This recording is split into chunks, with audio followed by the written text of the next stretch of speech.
마태복음 5장 1절로 5절까지인데요. 여러분, 그리 길지 않습니다. 5절이지만. 그래서 우리 한 목소리로 우리 함께 1절부터 5절까지를 쭉 함께 읽어나가겠습니다. 함께 하겠습니다.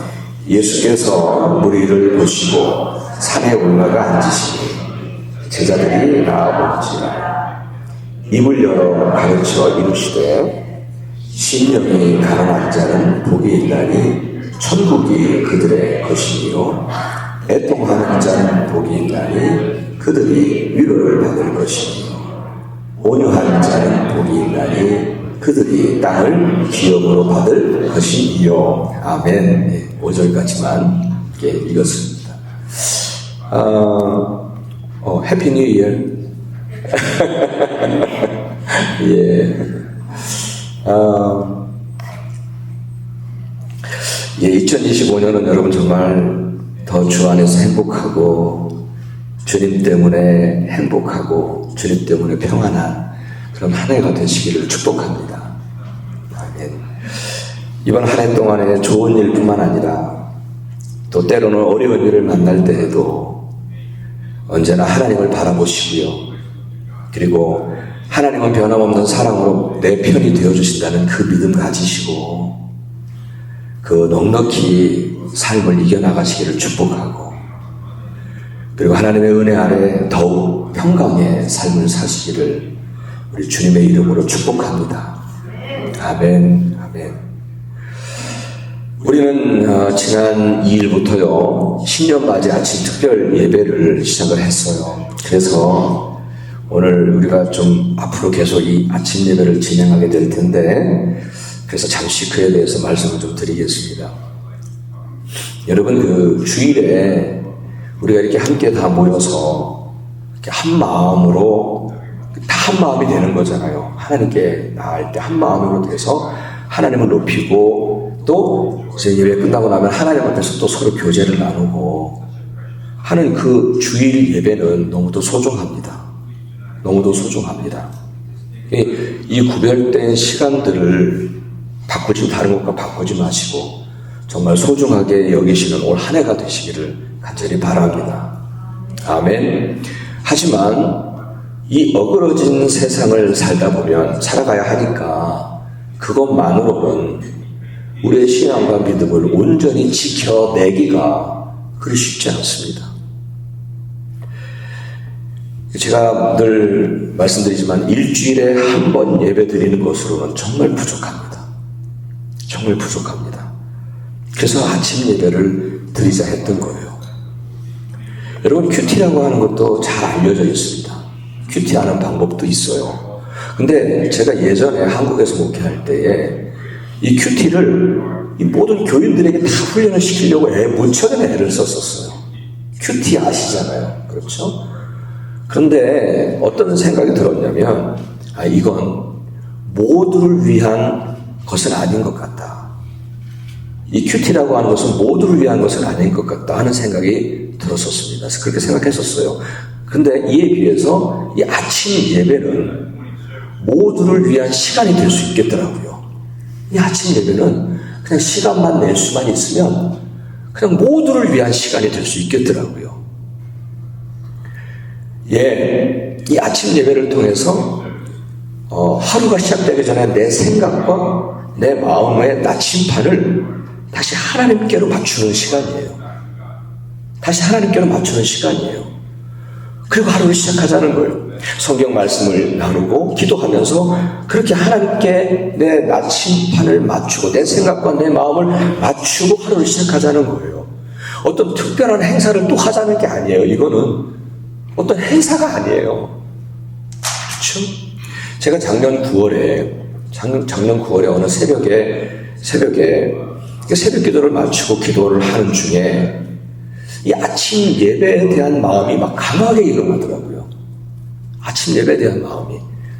이거 저는 성령님이 주신 마음이라고 믿었어요. 그 후 몇 주가 지난 다음에 정확하게 10월 6일 날 우리 첫 번째 10월 달에 임원회가 있었어요. 그렇죠? 그래서 그때 임원회 때 저의 생각을 나누었고 그리고 그때 준비를 시작을 했어요.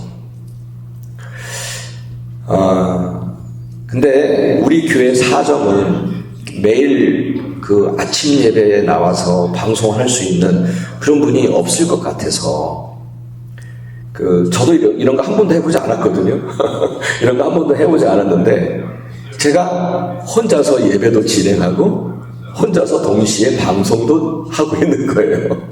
여러분 혹시 그 새벽 아침 예배 방송 보셨어요? 그건 제가 다 혼자 조작을 하는 거예요. 예. 예배도 진행하고 혼자 그걸 다 하는 거예요. 그래서 그렇게 할 수 있는 방송 장비를 찾았고, 그래서 그 장비를 구입을 했어요. 방송 장비를 구입을 했고, 그리고 또 1월 2일부터 시작해야 되니까 그 전에 여러 번 리허설을 했어요. 리허설을 해보고 또 혹이라도 뭔가 좀 잘못된 부분이 있나 확인해보고 리허설을 많이 진행을 했었어요. 그럼에도 여러분 보신 분들은 아시겠습니다만은 화면이 좀 어두워요. 화면이 좀 어둡더라고요. 그래서 제가 할 수 있는 최선의 것인데 그런 불편함이 좀 있을 거예요. 그런데 그에 대해서 좀 해결 방법을 강구하고 있습니다. 한 가지 정말 죄송한 부분은 여기 오늘 아프셔서 못 나오셨지만 여기 그 후보께서도 와 계시지만은 아침 예배는 영어로 제공이 안 될 수밖에 없잖아요. 영어로 제공하기가 어렵잖아요. 그래서 그것에 대해서 우리 여기 계신 후보 분과 또 우리 그런 분들에 대해서 정말 죄송하다는 생각이 들더라고요. 여러분, 아침 예배에 맞추어서 일어나기 어려우신 분들이 계세요. 아침에 6시에 일어나는 것은 쉽지 않을 거예요. 근데 아침 예배에 맞춰서 일어나기 어려우시면 하루 일과를 일어나셔서 하루 일과를 시작하시기 전이라도 교회에서 그 교회 유튜브 채널에 녹화가 되어 있거든요. 그 녹화된 것을 보시면서 말씀과 기도로 그러니까 내 생각과 마음을 다시 하나님께로 이렇게 맞추고 그렇게 하루를 시작하면 좋겠습니다. 아멘. 아멘. 여러분 이게 왜 중요하냐면 우리가 예배 공동체잖아요. 그러면은 한 예배 안에 한 마음을 가지고 있는 게 너무 중요한 거예요. 그렇게 할 때에 우리는 예배 공동체라고 말할 수 있잖아요. 각각 내가 알아서 뭐 예배 드리면 되지 이게 아니잖아요. 이제는 이 온라인이라고 하는 것을 통해서 마음을 그 같은 예배의 어떤 분위기와 거기에서 같은 마음을 가지고 예배를 할 수 있거든요. 그게 예배 공동체에 매우 중요합니다. 아멘.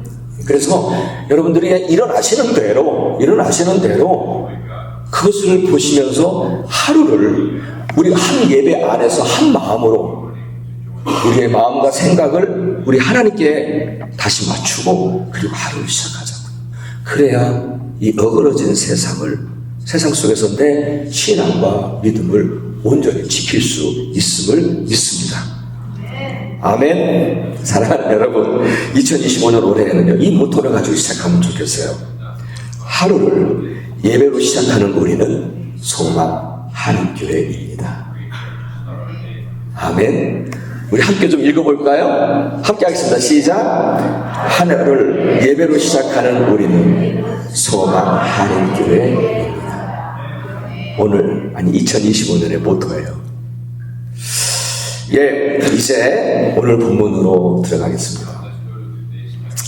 우리는 지난 목요일부터 시작된 이 신년 맞이 아침 예배의 팔복에 주님께서 말씀하신 팔복의 말씀을 가지고 이어가고 있는데 오늘 그래서 설교도 그 팔복의 말씀을 이어가고 있는 한 부분이에요. 그렇죠? 그래서 지난 금요일에는 심령이 가난한 자는 복이 있다. 그 다음 날 토요일 날에는 어제 아침에는 애통하는 자가 복이 있다. 그리고 오늘은 바로 세 번째로 온유한 자가 복이 있다. 그 말씀을 하셨어요. 온유한 자가 복이 있다. 여러분, 인간에게는 누구에게나 다 이 인격이라고 하는 게 있습니다. 성품이라고 하는 게 있습니다. 그렇죠? 그런데 예수를 우리가 믿고 나면 우리 안에 어떤 것이 하나가 더 형성이 되냐면 신앙 인격이라고 하는 것이 형성이 됩니다. 신앙 인격이라고 하는 게 형성이 돼요. 그러니까 누구나 다 각 사람마다 본래 가지고 태어난 인격과 성품이 있어요. 그렇죠? 근데 그런 인격과 성품은요, 변하지를 않아요. 그런 인격과 성품은 변하지 않아요. 죽을 때까지 안 변해요. 그렇죠? 그런데 우리가 예수를 믿고 나면 내 안에 성령님이 계시잖아요. 근데 그 성령님이 내 안에서 내가 본래 가지고 태어난 나의 인격과 성품을 제어하고 컨트롤하고 다듬어 가면서 신앙 인격이라고 하는 것을 형성하게 합니다. 자, 이해하시겠죠? 예, 그런 신앙 인격이 형성이 돼요. 물론 어느 때에는요, 본래 내가 가지고 있는 그 인격과 성품이 그대로 드러날 때가 있어요. 내 성격 그대로 드러날 때가 있어요. 내 인격 그대로 드러날 때가 있어요. 변하지 않았으니까요. 하지만 내 안에 예수를 믿고 내 안에 성령님이 계시니까 그분께서 그 인격과 성품을 컨트롤하고 제어하고 그리고 다듬으실 때 다시 나오는 것은 내 이전의 인격과 성품이 아니라 성령님께서 다듬으신 신앙 인격이 나옵니다. 아멘. 예. 그래서 사도 바울은 이것을 가리켜서 뭐라고 얘기하냐면 성령의 열매라고 말하는 거예요. 성령의 열매. 그래서 예수 믿으면 변해요. 본래 내 성격과 내 성품, 내 인격은 그대로지만 내 안에 성령님께서 그것을 컨트롤하고 그것을 제어하고 그것을 막고 그것을 또 다듬으시니까 나올 때는 아웃풋은 내 속에서 나오는 아웃풋은 성령님에 의해서 다듬어진 신앙 인격이 나오는 것입니다. 믿으시죠? 예. 하지만 아무리 오랫동안 예수를 믿어도요, 성령님을 거역하고 내 안에 계신 성령님을 거역하고 그냥 내 인격, 내가 본래 타고난 인격과 성품을 가지고 살아간다면 예수를 믿어도 변화가 없는 거예요. 예수를 믿어도 변화가 없는 거예요. 그렇죠? 사랑하는 여러분, 오늘 우리 예수님이 말씀하신 이 온유하다, 이 온유함이라고 하는 것은 인격과 성품의 단어잖아요. 인격과 성품을 말하는 거잖아요. 아, 저 사람은 참 온유해. 근데 이 온유함은 바로 이렇게 그냥 본래 내가 가지고 있는 태어난 인격과 성품을 말하는 게 아니라 신앙 인격으로서의 온유함을 말하는 것입니다.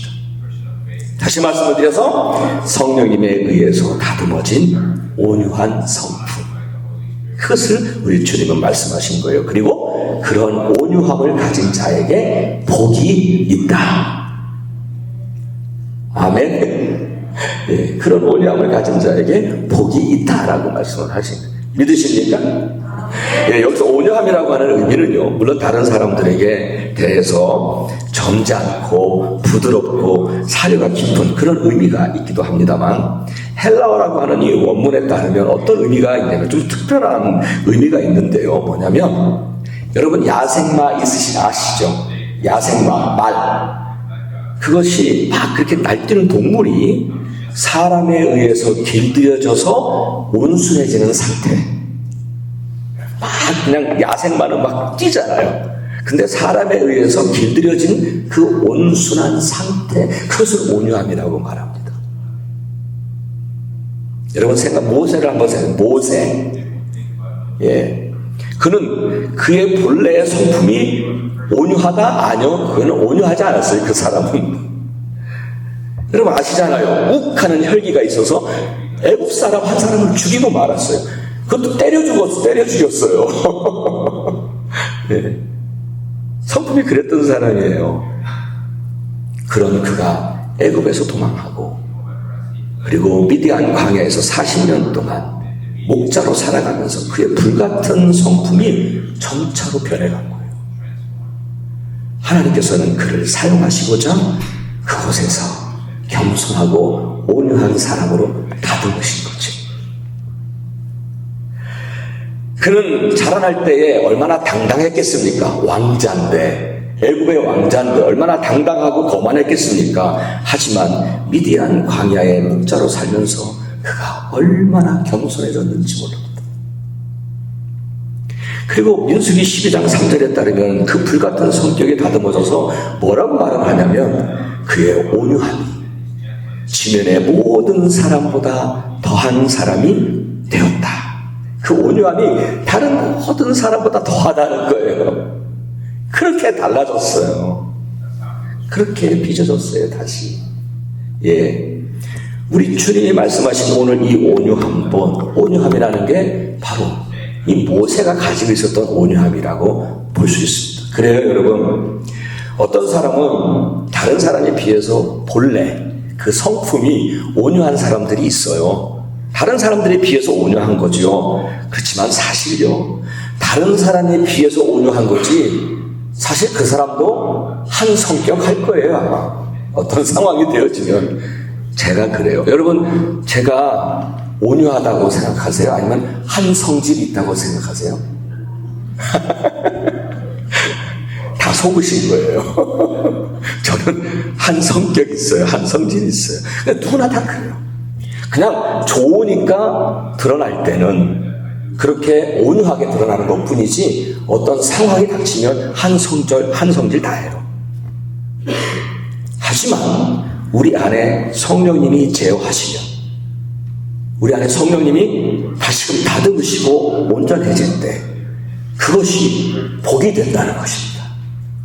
믿으십니까? 그것이 복이 되는 거예요. 그런데요, 약간 이렇게만 표현할게요.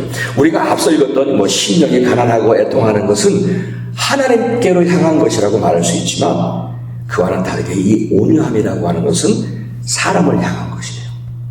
그렇죠? 사람을 향한, 이렇게 사람을 향하여 온유함인데, 근데 성경에서 보여주는 온유함은요, 단순하게 다른 사람들에게 그냥 부드럽게 대해주고 칭찬하게 대해주고 나이스하게 대해주고 관대하면 된다, 그렇게 말씀하지 않으시고요, 성경에서 말씀하시는 그 온유함은 더 깊은 온유함이에요. 그것은 뭐냐면 그런 거죠. 나에게 돌을 던지는 사람.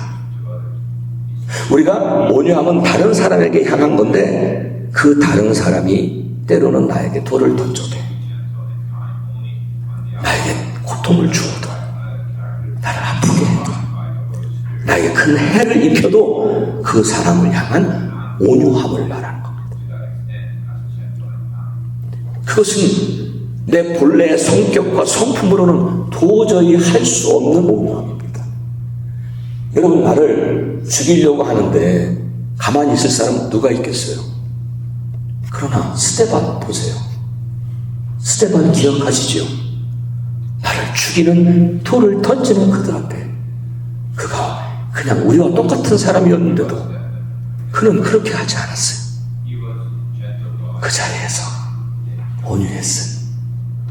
그것은 그가 자기의 인간의 힘이 아니라, 그의 인격이 그래서가 아니라 그 안에 있는 성령님이 그를 그렇게 할 수 있도록 힘주시고 능력 주신 것임을 믿습니다.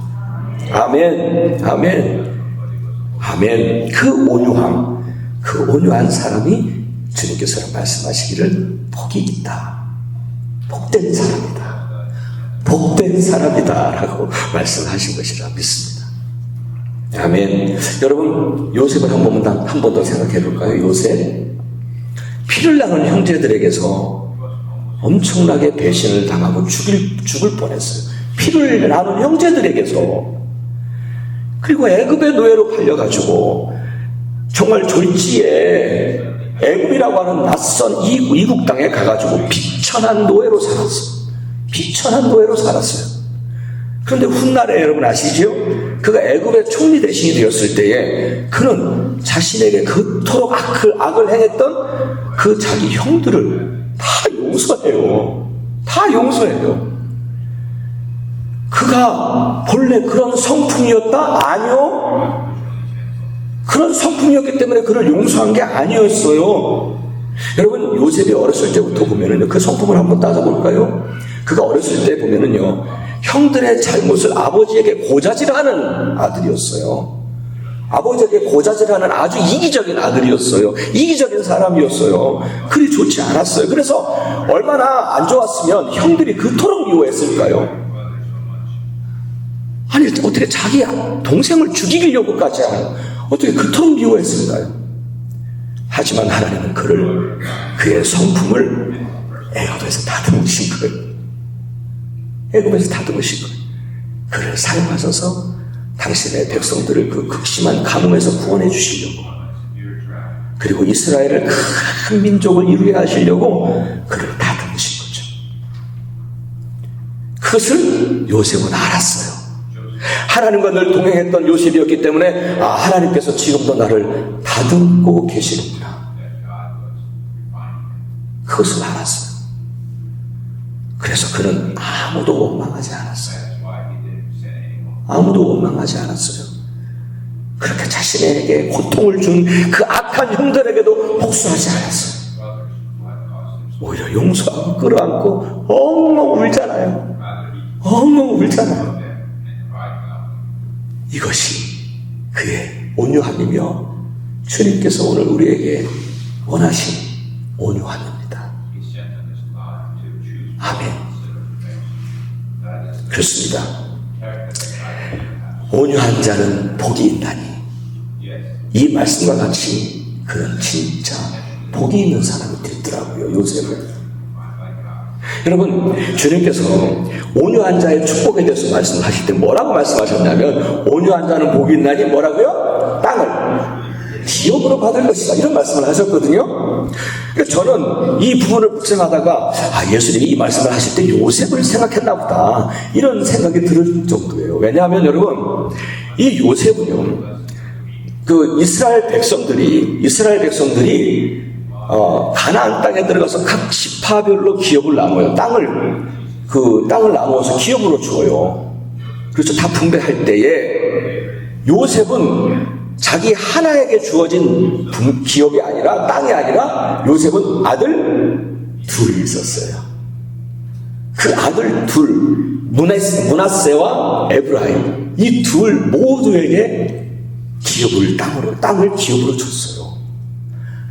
본래는 한 사람의 한 기업만, 한 땅만 받을 수 있었는데, 정말 이 요셉은 주님께서 땅을 기업으로 얻을 것이다 라고 하셨던 그 축복의 말씀처럼 자기 두 아들이 각각 따로따로 땅을 기업으로 받았어요. 믿으십니까? 예. 예수님 말씀처럼 그렇게 복을 받은 거죠. 자, 그러면 여기서 땅을 기업으로 받는다 할 때, 그러면 그 땅이 오늘 우리에게 어떤 의미일까를 잠시 생각해 보겠습니다. 무엇보다도 이 땅은 재산을 의미하겠죠? 여러분, 땅, 그렇죠? 근데 또한 어떤 해석이 있냐면, 여러 가지 해석이 있습니다만은, 삶의 풍성한 열매, 혹은 삶의 영향력이라고 하는 그런 해석도 합니다만은, 그에 비해서 저는 이 땅을 뭐라고 해석하고 싶으냐면, 쉼과 평안이다. 쉼과 평안이다. 라고 그렇게 해석을 하고 싶어요. 이것이 김남준 목사님의 해석이기도 해요. 다시 말씀드리면요, 온유한 자는 자기 땅에서 편안하게 쉴 수 있는 쉼과 평안을 누린다는 거예요. 온유한 자는. 믿으십니까? 정말 그런 것 같아요. 온유한 자에게 하나님은 그 쉼과 평안을 주십니다. 기업이라고 하는 말은 그 지파만 가질 수 있는 거예요. 기업이라고 하는 것은 그 사람만 누릴 수 있는 거예요. 예, 그래요. 하나님은요, 온유한 사람에게 쉼과 평안을 주시고, 그리고 그것을 누릴 수 있도록 하십니다. 아멘. 그래서 온유하면 복이 있는 거예요. 온유한 자가 복이 있는 거예요. 정말 내 영혼의 평안함을 누릴 수 있다는 사실을 믿으시기를 축복합니다. 아멘. 마무리합니다. 여러분, 거친 야생마가 그러니까 주인에 의해서 이렇게 다듬어지듯이, 하나님은 오늘 우리 안에 내주하시는 성령님을 통해서 우리의 인격과 우리의 성품을 다듬고 계심을 믿습니다. 우리가 더 온유해질 수 있도록, 그래서 예수님을 닮은 그리스도인이 되어서 이 땅을 따뜻하게 하시려고 오늘도 우리를 다듬고 계심을 믿으시길 바랍니다. 세상과 사람들은 점점 더 거칠어져 갑니다. 사는 것이 쉽지 않기에, 눈에 보이게 혹은 눈에 보이지 않게 참으로 자신의 이익 앞에서는 무섭도록 포악해져 가는 것이 세상이 아닌가 싶습니다. 사랑하는 여러분, 올 한 해 2025년 온유한 그리스도인이 됩시다. 자, 우리 함께 옆에 계신 분에게 올해는 온유한 그리스도인이 됩시다. 예, 올해는 온유한 그리스도인이 됩시다. 더 친절하고 더 배려하고 더 부드러운 그런 그리스도인이 됩시다. 아멘. 아멘. 예, 여기까지 하면 될 것 같아요, 오늘. 예. 오늘도 이제 시작된 2025년 늘 온유함을 잃지 마시고 그 안에서 따뜻함을 서로 나누고 주님의 사랑 가운데 진정한 신앙 공동체, 예배 공동체를 세워가는 저와 여러분 되어지기를 주의 이름으로 축원합니다.